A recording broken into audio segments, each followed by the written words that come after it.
Good morning kay ganda mga kasuki. So ayan nga po at morning food gito ngayon sa amin.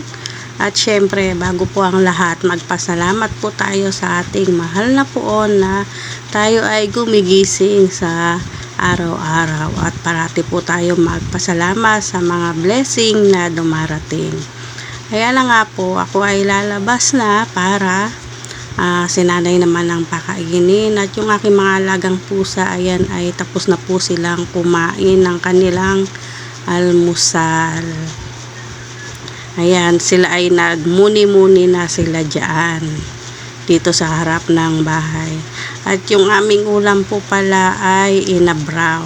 Ayan, papaya puya na nilagyan ng shrimp na maliliit. Ayan. At ako ay tatawid muna sa kabilang bahay para silipin si nanay at papalitan ko na rin po siya ng diaper. Papangan.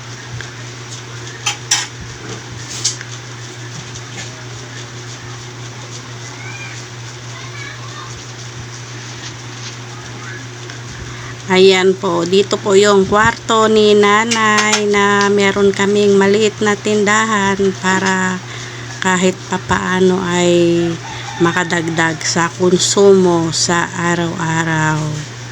Ayan po, kahit tulog siya ay nakabukas yung kanyang TV kasi yan ang ginagawa niyang radyo. Ayan, at papalitan ko ng diaper. At syempre, pagkatapos sa kabilang bahay ay dito naman tayo sa ating tirahan para magligpit ng mga kalat-kalat. Ayan, maraming kalat mga kasuki.